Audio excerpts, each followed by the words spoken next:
Hello दोस्तों, स्वागत है आपका हमारे YouTube चैनल लर्निंग सोशियोलॉजी में, जहां आज हम भारतीय विद्याशास्त्र अर्थात इंडोलॉजी पर चर्चा करेंगे। तो चलिए हम अपना आज का वीडियो शुरू करते हैं। जहां तक बात भारतीय विद्याशास्त्र या इंडोलॉजी की है, यह भारतीय उपमहाद्वीप की भाषाओं, ग्रंथों, इतिहास एवं संस्कृति का अध्ययन है। यह एशियाई अध्ययन का ही एक भाग है। इसे भारत अध्ययन या दक्षिण एशियाई अध्ययन भी कहा जाता है। इंडोलॉजी एक बहुविषयक क्षेत्र है। इसमें पुरातत्व, नृविज्ञान, भाषा विज्ञान, साहित्य, दर्शन, इतिहास और धर्म जैसे विभिन्न विषय सम्मिलित हैं।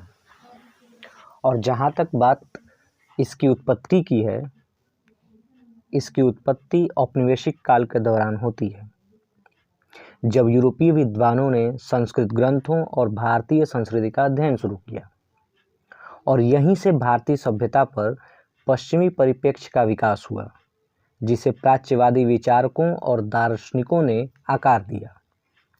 हालांकि आधुनिक समय में जब भारतीय विचारकों ने इसमें अपना योगदान दिया, तब इसमें महत्वपूर्ण परिवर्तन आया और इसका भारतीय परिप्रेक्ष्य उभर कर सामने आया।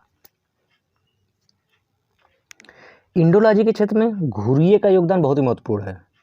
उन्होंने भारतीय समाज के अध्ययन में उसके ऐतिहासिक परिप्रेक्ष्य पर अधिक बल दिया है, क्योंकि उनका मानना था कि भारत के वर्तमान सामाजिक व्यवस्था को समझने के लिए उसके अतीत का अध्ययन आवश्यक है। और इसी संदर्भ में घुरिये ने भारतीय ऐतिहासिक ग्रंथों जैसे कि वेद, पुराण, महाभारत, गीता, उपनिषद आदि का अध्ययन किया।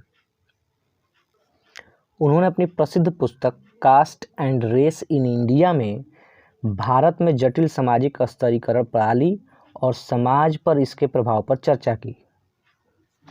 उन्होंने जाति और नस्ल के बीच अंतर किया और यह भी बताया कि भारत में जो जाति व्यवस्था है वो एक नस्लीय घटना के बजाय मुख्य रूप से एक सामाजिक घटना थी। इस प्रकार से जाति पर घुरिये के विचार भारतीय समाज के अध्ययन में प्रभावशाली रहे हैं और उनके काम ने दलित अध्ययन के क्षेत्र में काफ़ी मदद किया है। हालांकि समाजशास्त्री घुरिये के विचारों की भी आलोचना करते हैं। आलोचक मानते हैं कि घुरिये ने मुख्य रूप से अभिजात वर्ग और उच्च जाति के दृष्टिकोणों पर ध्यान केंद्रित किया है और दलितों, महिलाओं और धार्मिक अल्पसंख्यकों जैसे हाशिए के समूहों के अनुभवों और दृष्टिकोणों की उपेक्षा की है।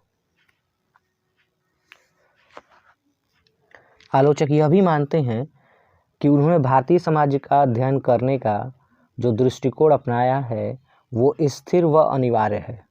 उन्होंने भारतीय समाज के भीतर परिवर्तन और विविधता को ध्यान में नहीं रखा है।